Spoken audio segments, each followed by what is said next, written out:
Hi everyone, hope you're all doing good. Okay, so this is the third round draw for the 31st edition of the Tapology Lucky Bastard game. In the last round, there were 21 of you, I think, if I recall correctly, and now we're down to just nine. So, three rounds in, we've already eliminated quite a lot of you. And just run over those names to remind ourselves. The nine remaining Lucky Bastards are A, or A Laugh Mouse off an AZ, Bellatrix, Damien Handel 420, Dr. Maxis 2, KK Terry, the alliance between me and KK Kombu. Still going strong after three rounds, the only alliance left in this game. Cushy Cake, Sion 6, Tosh, and Trig. So that completes our lineup. And for this week, we've got another. So I suppose it's a sort of an international theme in this game, isn't it? Because the first one we had was the UFC in Shanghai, then we had the second round UFC Paris, and now we've got UFC Noche um, being held in the United States, but it's an excuse for everyone to pretend to be Mexican. But there are quite a lot of Mexican fighters on this card, which is so they've done it quite respectfully, to be fair to the UFC, and they usually do when it comes to the UFC Noche. Um, Anyway, this one, of course, headlined by Diego Lopez and Gene Silva. Uh, now that's a hell of a fight for the top of the featherweight division, isn't it? Two of the most exciting fighters that to emerge in the division lately. Um, Diego Lopez, obviously coming off that loss against Volkanovski for the title. Um, Obviously, had a whole string of wins, including Brian Ortega and what is going into that title fight, and very well rounded, can knock you out, can submit you. Um, Gene Silver, on the other hand, much more of a straight knockout artist. But he's been a terrifying one from what we've seen of him so far. Um, he did win by sub against Bryce Mitchell last time, though, so he's showed a little bit more diversity to his range. So my prediction of this one, frankly, I've no idea. I've actually gone with Gene Silver for a second round knockout here. Um, Simply because that's clearly Gene Silver's strength in terms of his arsenal. And I just feel like Diego Lopez, he can be drawn into a bit of a fight at times. And I think that Gene Silver, rather, is the perfect kind of opponent to potentially draw Lopez into a striking fight. And I think if that turns out to be the case, I don't think it's going to be pretty for him. If explosive main event, that's for sure. And one that, frankly, anything could happen. But anyway, you're not here to listen to my nonsensical rambles. You're here to see who you're getting drawn with. First up, wrong page. Diddly doo dah. All right, first up we have A. So let's see who A is going to be drawn with for tomorrow night's action.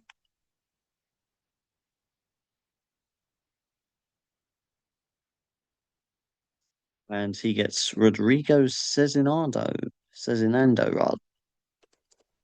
Rodrigo Cezinando for A. Doesn't have to wait long to find out his fate for that one, because that's the opening fight of the cards. Part of the sort of the World tournament they got going on there. Uh, he's up against Daniel Donchenko.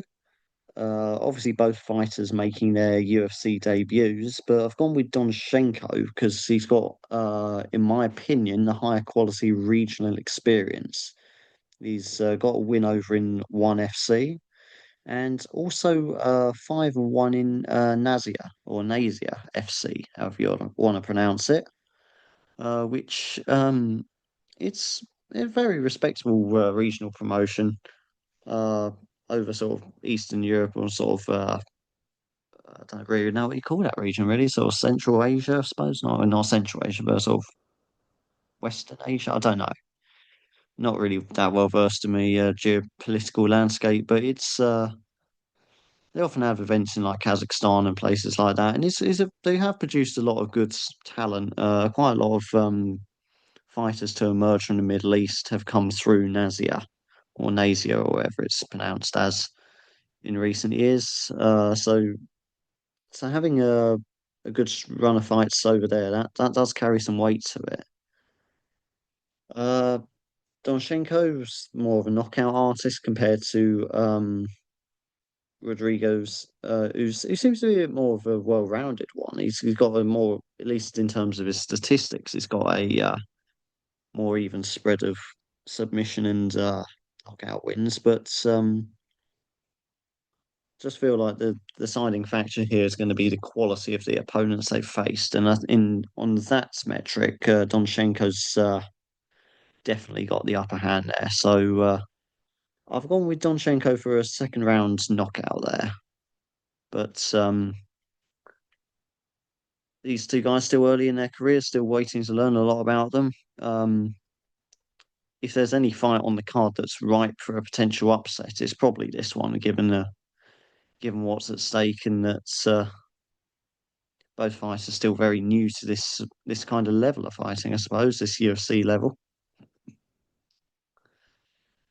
Anyway, we move on now to Bellatrix. Let's see who Bellatrix is going to be paired with. Fuck off, adverts. Uh, and Bellatrix gets Diego Ferreira.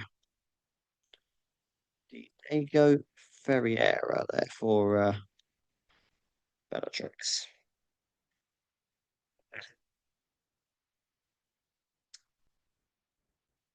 And obviously fighting Alexander Hernandez. I've got Hernandez to win that one by decision. Currently riding a three-fight win streak, so he did have a few losses before that a couple of years back, but he's managed to find a bit of form again, Hernandez, and got three in a row now. In his last fight, particularly, he KO'd Chase Hooper, which is a pretty impressive win. As for Ferreira, uh, he lost Grant Lawson in his last fight against his unanimous decision rather. Um, he's still a bit of a knockout threat. He's won two fights before that one by knockout, so he's still got that power. He is 40 years old though now. But definitely a factor. But they do say that your power is the last thing to go, and that's definitely proving to be the case for Pereira. If Ferreira does catch Hernandez, maybe could be lights out. I don't know, but yeah, Diego's age with combined with Alexander's Hernandez's sort of second wind almost of form as of late. I don't really fancy Diego Ferreira's chances all that much, if I'm being completely honest. So a decision win for Alexander Hernandez there. So two down, two fights. Two players rather. I think going to need a little bit of luck in this game. Okay, Damien Handel for 20 next to learn his fate.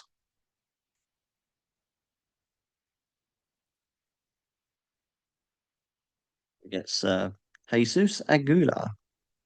Jesus Aguilar. I think it's Jesus rather than Jesus, is it? I don't know. Jesus, because I know the J's meant to be pronounced as more of H sound in Spanish. Well, apologies either way, Jesus or Jesus, but for what it's worth, I have actually picked him to win by third round submission. Uh, he's obviously fighting Lewis Gurul. Aguilar is 3-2 in the UFC, whereas Gurul didn't get off to the best of starts in his UFC debut, did he? Lost his UFC debut. That is the only loss of his career so far. So That's another thing we have to consider. How's he going to bounce back from that? Is he going to bounce back from that first loss of his career? Garud was 2-0 in the LFA before that. Um, he's got Garud's got knockout power. He can go the distance, and he is, as far as the bookmakers are concerned, the slight favourite for this one. But personally, I'm going with Agula simply because he's already proved himself in the UFC. With, as I mentioned earlier, he's already got 3 wins there under his belt, 5 fights in total. Um, I think that I'm all, even though Gould looks like the better prospects on paper, Agula's already got that UFC experience under his belt. We're more familiar with him, and he's used to fighting fighters at this level as of late, and to prove that he can hang in there with them as well. So I'm always going to take a fighter who's proved themselves at this level over someone who, on their first shot, hasn't so far. I'm not saying Garul can't in the future. He could be a great UFC fighter in the future if he continues to develop at the rate he's going at, but it's not quite there yet.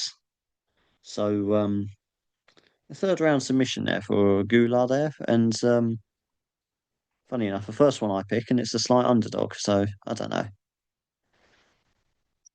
So I suppose Damien Andor will have to interpret that one however he will, whether he trusts my prediction or whether he trusts the bookmakers more. Be interesting to get his thoughts on that. Right, so we move on now to Dr. Maxis 2. Let's see who he's going to be rooting for tomorrow night's action. And he gets Jared Gordon. Jared Gordon, therefore Dr. Maxis 2. And again, another one that I've picked, win by third round knockout. Um, Coming off that very impressive knockout win of one of my favourite fighters, Thiago Moises, 3 months back. I didn't want to see that, obviously, but to be fair, I've got a soft spot for Jared Gordon as well. So it's two fighters that I'd really enjoy watching, or two of my favourites in the UFC. But still, I didn't really want to see Thiago Moises get knocked out like that. But an impressive win, I can't take that away from him. Um, it's comfortable going the distance, and in my opinion, still won that fight against Paddy Plimbet. What's that, a couple of years ago now? But he does try and finish the fights when he gets the opportunity to, and that's something I like to see in a fighter. You got to have that killer's instinct. I mean, if you don't, maybe MMA isn't really your forte. But anyway, he's up against a very solid opponent in Rafa Garcia. Um, Coming in off a win over, I think, Pichel in his last fight. Yeah, a knockout win against Grant Dawson as well. It's more of a submission threat, whereas Gordon's more of a striking threat, but it's both comfortable going the distance. So it's going to be a close fight. One though that I can see after an interesting sort of back and forth between the two of them. I think Garcia will have moments of success where he'll try and grapple, but I think it's going to be Gordon mainly with the striking. Then I think I can see Gordon's wearing Garcia down and potentially getting a late stoppage, if not a decision win there. But a third round knockout for Jared Gordon there is my pick. And if nothing else, if Jared Gordon can handle Thiago Moises, he can definitely handle whatever grappling that Garcia's got. If Thiago Moises didn't submit him, but then I can't see Garcia submitting him. Um, so yeah, it's one I'll be fairly confident in if I was in Dr. Maxis's shoes. Uh, and speaking of me, me and KK Combo up next. It's KK Terry, our alliance. So personally, I'm hoping Jared Gordon just comes up again. Uh, Hopefully, we'll get another good one. Going to make it 3 times in a row. Okay, we've got Alice Pereira. Alice Pereira there for us KK Terry. Um, and I must admit I've gone with her opponent Montserrat Rendon here. Uh, for us, of course, going for in our favour is the fact that Pereira is still undefeated, 5-0, making her UFC debut in this one. Uh, three of her fights have come by knockout, so she obviously got that killer's instinct to her, as I was mentioning with Jared Gordon just a second ago. So it looks good, looks good, looks promising. And definitely could have got a worse fighter. Main reason though that I've gone with Montserrat Rendon is the fact that she's already had a few fights in the UFC, one and one in the UFC. Um, so she's already kind of proven herself at that level a little bit, not much, really, because it's only two fights, but still, uh, just getting your toes into the water at the UFC is can make a huge difference psychologically and in terms of experience. So that's why I've gone with her. The interesting thing with Rendon is that every single fight, she's seven fights in, 6-1 in her career. Every single fight, win or lose, has gone the distance. She's never been finished, never finished an opponent. Uh, so, as you may have guessed, my prediction, I've gone with her to win by decision if I was going to pick her. So yeah, I've picked her for unanimous decision there.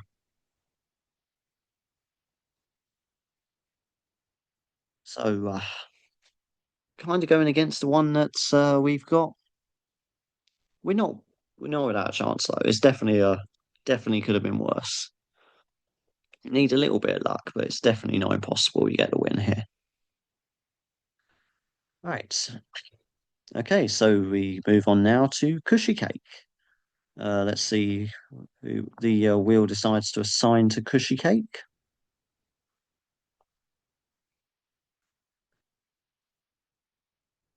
And Cushy Cake gets Tatiana Suarez.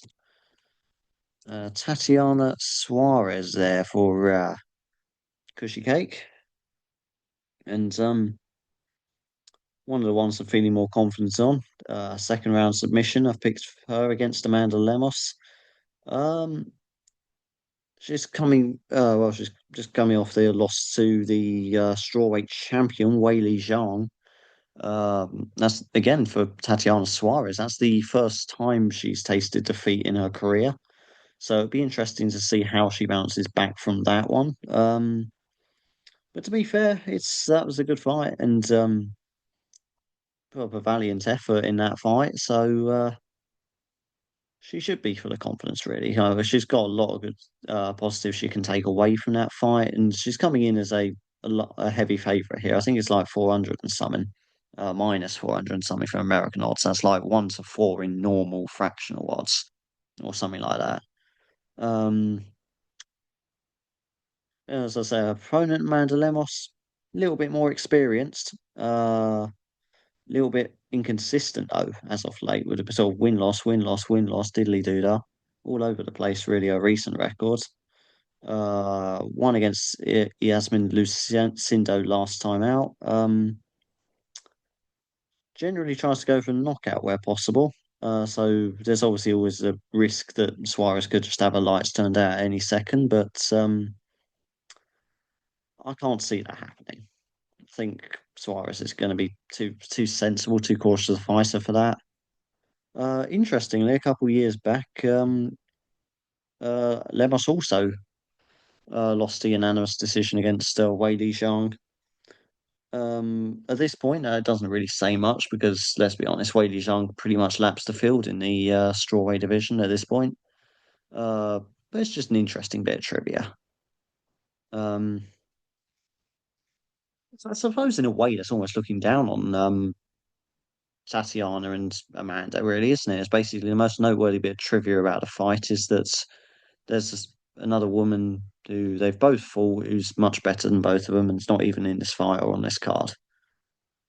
Way to steal their thunder, isn't it? Talk about their fight and then go rambling on about the champion. Yeah, that must piss them right off if they're watching this. No, not that it will be, or at least certainly hope not. They've got a fight to prepare for. They shouldn't be watching this shit. Right. Anyway, um, I wonder if a UFC fighter has seen any of my videos. Hope not. Right. I'd probably have a UFC fight smashing my door down if they did some of the shit I talk about some people on here. Right. Anyway, move on to CN6 before I get my little channel cancelled again.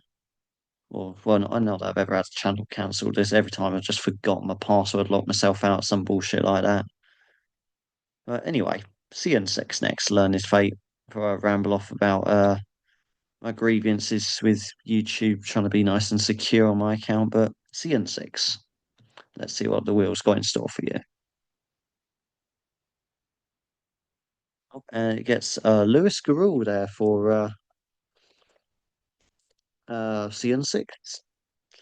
So that gives us our first head-to-head against Jesus Aguilar or Jesus Aguilar, whatever you prefer. Um, so yeah, that's CN6 versus Damien Handel 420, or uh, Damien Handel with Jesus or Jesus, and CN6 with Lewis. Um, as I mentioned earlier, I have gone with Jesus Aguilar by third round sub. Again, purely on the basis that, as I mentioned earlier, he has that UFC experience. He's had five fights in the promotion now. A little topsy turvy, 3-2, but it's that's better than losing it just his debut, if I'm being completely honest. Um, Lewis, obviously, he does obviously got the motivation. He's going to want to turn it around and prove that he does belong in the UFC. So he's going to be coming in with a bit of a vengeance, a bit of a chip on his shoulder, a point to prove, run through the various cliches for this scenario. But I think Aguilar's just going to be a bit too much. I think Aguilar's at the moment is just at a slightly higher level than Garul is at. Uh, so yeah, I think be Damien Handel getting the better of that head to head, but it'll be interesting. And I suppose with only two fights left to be drawn, or two fighters rather, could have same fights, that probably end up being our unofficial Lucky Bastard Game main event. Okay, so we have Tosh next. She's going to learn their fates at the hands of the wheel.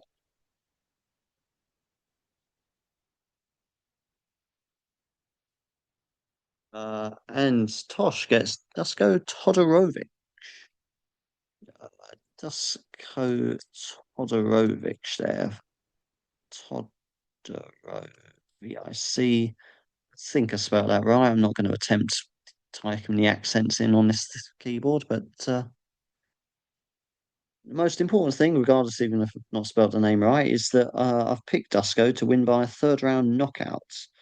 Um, it seems a bit odd, saying that he's on a three-fight losing streak. Well, in a beautiful bit of matchmaking, so is his opponent, Jose Medina, also on a three-fight losing streak. Interestingly, in Medina's case, is that's losing streak consists of his contender series fight as well as his first two UFC fights. Little unusual for someone to lose their contender series fight and then still get called up to the UFC and then also lose the first two in the UFC. That to me, if I'm being honest, I don't think Jose Medina is at UFC level yet. Um, whereas Dusko Todorovic not exactly had the best run in the UFC himself, but at least he's had a better run anyway. Um, so yeah, Todorovic obviously first to keep it standing. And that's pretty much the only way he really seems to know how to fight. But the only thing going against him with that technique though is as well as he is a bit of a liability himself when he does go forward in his striking because he's been knocked out four times as well. He wins most of his fights by knockout or tries to anyway. But he's also been knocked out four times, which is a significant number. Um, especially against Jose Medina himself, who, from what we've seen of him so far, appears to also prefer to keep the fight standing. Um, is his striking good enough to trouble Todorovic? I don't think so, but um, Todorovic certainly isn't impossible to stop. So it will be interesting. But Jose Medina, though, definitely fighting for his job here.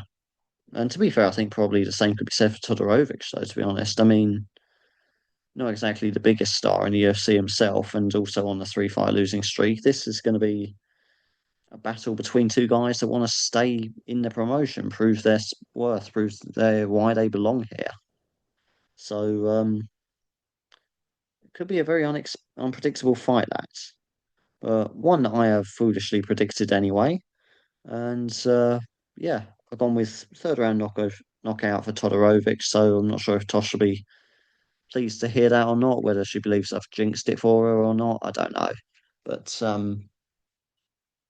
let's see. What do you reckon? Like, whenever if you get drawn with a fighter that I've picked, do you think that's a blessing or is that a curse?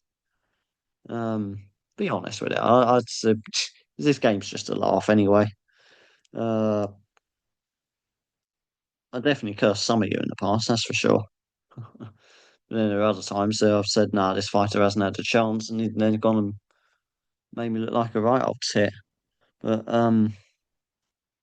anyway, we'll see how it plays out.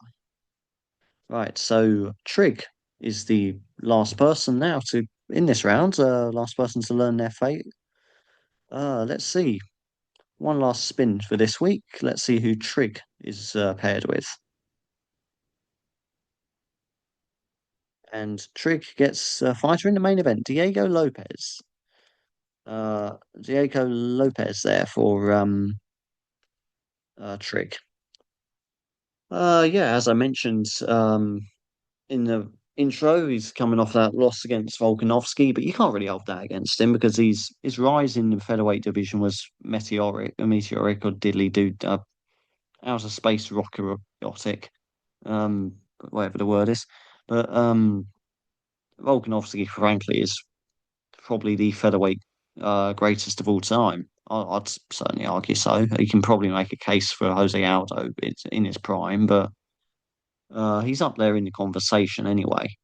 So unanimous decision loss against Volkanovski. You can't take that really away from Lopez. Um, as I mentioned, he's got good wins and he went up the division very fast, which is a testament to his ability given how stacked featherweight is. Um, as a very well-rounded fighter, shown the right old mix of skills. He's finished fights by knockout, finished fights by sub. Um, whether he'd be able to do that against someone as dangerous as Gene Silver, though, that's I've got my doubts. I think Gene Silver is very, very good at in the striking, probably the most dynamic striker in the promotion, or one of at the moment, anyway. Uh, and I think Silver's just got that ability to just drag Lopez into a fight. Lopez is going to want to put on a show. He's the main event again. Um, he's going to want to show what he can do, and I think, yeah, I just feel like that Silver's going to goad him into you know, a bit of a brawl. But yeah, I think it's probably only a matter of time till Silver eventually catches him. I'm expecting it to be a very fast-paced fight right from the off, so I'm going with a second round lookout for Silver for that. But I have gone back and forth on that main event quite a bit, so that is a very unpredictable fight. Definitely, without question, the best fight on the card. I mean, it should be because it's the main event, but I mean, sometimes I feel like there's fights on the undercard where I'm like, okay, this is actually a little bit more intriguing than the main event itself, but not in this case. Top of the bill, right where it deserves to be. But anyway, just means Trig will have a bit of a wait for to find out his fate. Right, so that concludes the third round draw for the 31st edition of Tapology Lucky Bastard Game. Um, it's quite an interesting mix because we don't have many double ups. In fact, I think the only one where they overlap is that one between Damien Handel and who else was it? CN6 with the Jesus Aguilar and Lewis Garrul. Um, but anyway, just to run through those names one more time. We got A with Rodrigo Cezinando, Bellatrix with Diego Ferreira, Damien Andel 420 with Jesus Aguilar. Finds himself, of course, up against CN6. Dr. Max's 2 with Jared Gordon. Uh, Me and KK Kombu as KK Terry with Alice Pereira. Cushy Cake with Tatiana Suarez. CN6 with Lewis Garrul, which, as I just mentioned, puts him up against Damien Andel 420 and Jesus Aguilar in our unofficial Lucky Bastard game main event. Tosh with Dusko Todorovic and Trig with Diego Lopez in the main event. Okay, so that's it for the third round draw, and I have no idea what the fuck to expect from this one, to be honest with you. Statistically, probably about half of you go through, half of you go out, but it's going to be very unpredictable and cards. So we'll see how it all plays out tomorrow night, anyway. But in the meantime, just good luck for everyone in this game or still in it. Good luck to all for your picks. If you got any bets on this card as well, then good luck with those. And until next week, uh, so long for now.